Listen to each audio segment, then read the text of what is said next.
Hello, welcome back to my channel. So today we're going to be customizing and styling this 26-inch deep wave freaking wig, yes, that I got from Miss Lula's Hair. I love them. So right now I'm just getting my foil ready because I'm going to be dyeing it like I did say, or I didn't say, don't know.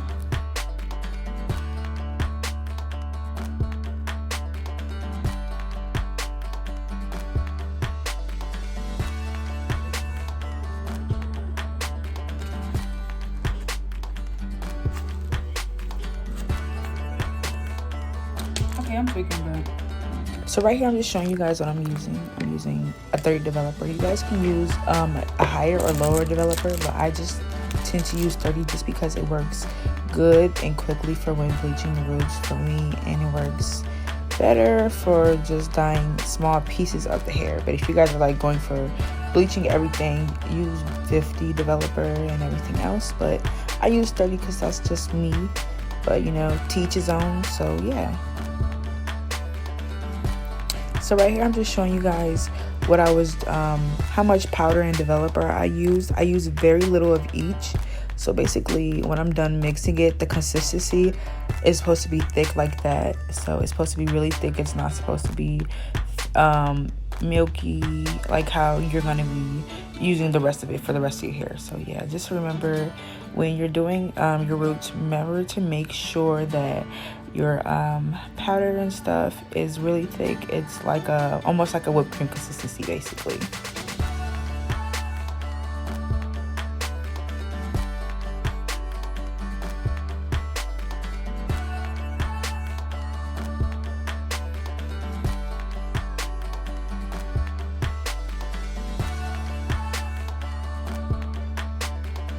And then me, I just take my time to like gently comb through the roots of the bleach, and just to make sure I bleached everything correctly. So if you guys see me right now, I'm adding extra bleach just because it wasn't enough bleach in some places, or I did like miss the front roots. So that's usually what I do. I just take my time and do that. So this is when I already had rinsed the bleach. I did put conditioner underneath, so that's just conditioner that you guys see. I just use that conditioner just to keep the hair moisturized as I'm going to be doing everything else to it, because I'm not done bleaching and everything. So I don't want my net to get dried out and then the roots of the hair to be extremely dry. So just make sure you guys constantly moisturize that cap itself too, because yeah, your roots of the wig could get really dry, and then the net starts to look dry, and then it really starts to look like a wig. And yeah.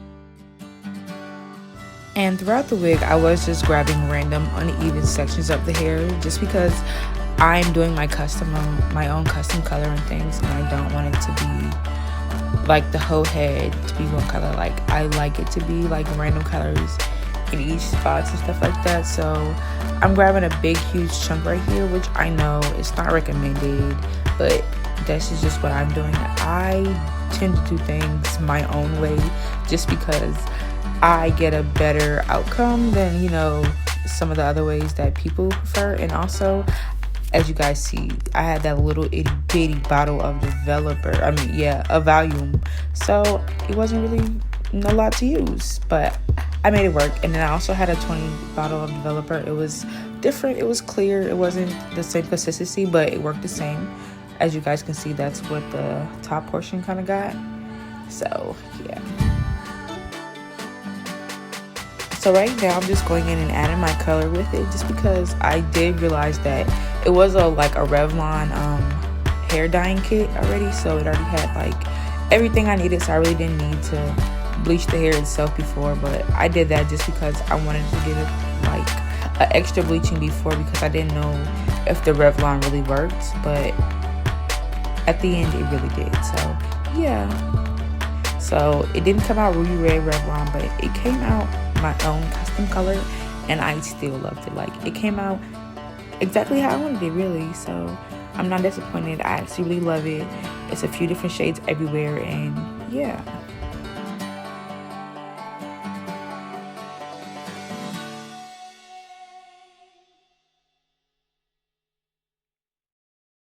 Celebrate, celebration, celebrate, celebrate, celebrate, celebration, celebrate. Hey, what's your style? What you drinking? What's Ooh, baby. So right here, I'm just showing you guys that I do braid my own hair underneath. They're not the best braids. They're not the worst braids either. And they're not the smallest braids, but they're braids that are going to fit underneath my wig and just keep everything justified. And then right here, I'm just going in and plucking. Even if your wig says it's pre-plucked, I know I said this in my last video, but even if your wig say it's pre-plucked, please go in and pre-pluck your wig itself, because they don't pluck it enough. Your wig looks bulky. It's just, so please go in and fix that. You want that hairline to show. You don't want it to look too bulky at the top. You want it to gradually go into thickness and not be so bulky at the beginning. So please take your time to go in with your tweezers and just lightly, if you have straight hair, but if you have like deep wet wavy hair like me, go in a few different times and keep plucking at your hair. Like as you're going to see throughout this video, I'm constantly plucking the beginning of the front hair, just because I want that hairline to gradually adjust into, and it kind of wasn't. So with curly hair, you definitely have to do a lot more customizing than what you do with, you know, your regular body wave or your regular straight, because this texture hair is bulky off the bat. It's just bulky. So you want to take your time to unbulk it, really.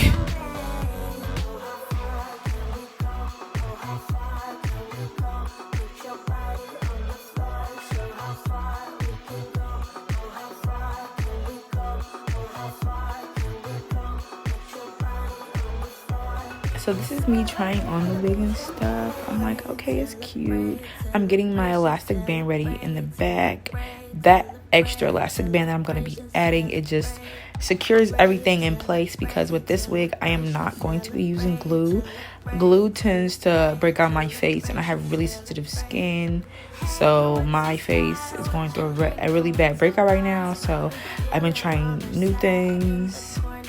And I also know that glue breaks on my face, so I'm not going to be using it. I'm going to be making this a glueless wig, because baby, glue every day and installing and reinstalling and all that extra glue, it's doing too much every day. And then also, I don't have a wig cap on, just because usually when you have a wig cap on, you have to glue it down, and I'm not doing that. I mean, I could wear a wig cap and not glue it down, but then it's going to show that line underneath my wig, and it's going to defeat the whole purpose of it, you know, looking natural. So yeah. So if y'all talking shit about me not having a cap, I literally just explained why. So please mind your business. And then right here, I'm just doing a close-up of how I'm sewing on the extra elastic band. I'm just going in and out, just straight down a line, as you guys can see. In and out, in and out, in and out, in and out, all the way down. I don't really know how to explain it any better, but if you watch closely, you know what I mean by in and out, or out and in, as it sounds better. But yeah.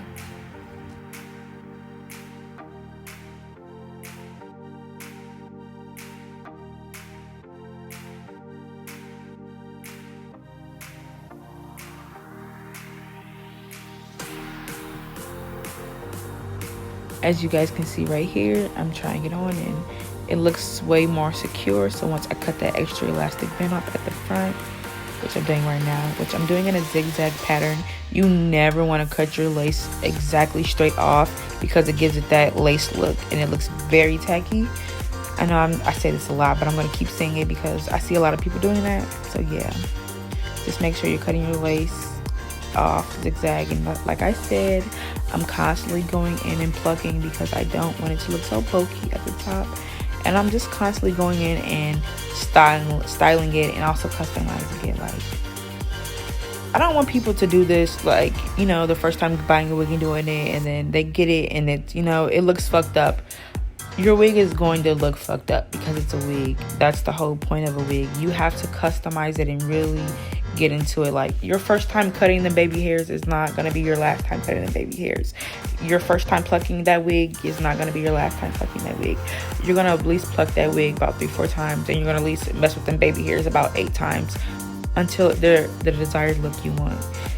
It all comes down to practice and practice and practice, and just getting the desired look that you want and that you like. It's all about your, likings and desires of how you want your wig to look. Like me, I don't like my baby hairs to be sleeked down on my head and, look like they've been matted down with gel or something.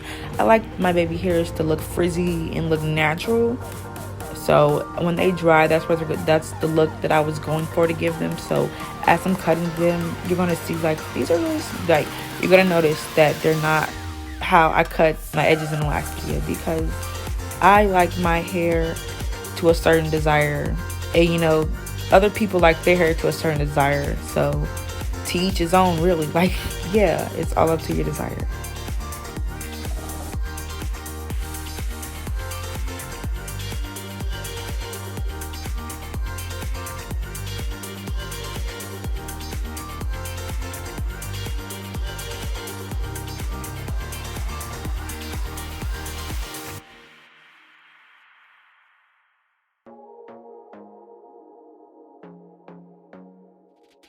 I want to be daring, baby, dance the night away. I let my head down if I want. Don't you just get tired chasing fame and being pretty all the time? Doesn't sound like fun. You can do better. Let me show you what a good time looks like. You can do better, so much better. I don't fit into your box, beauty queens without no flaws. You can do better, I dare you to be wilder.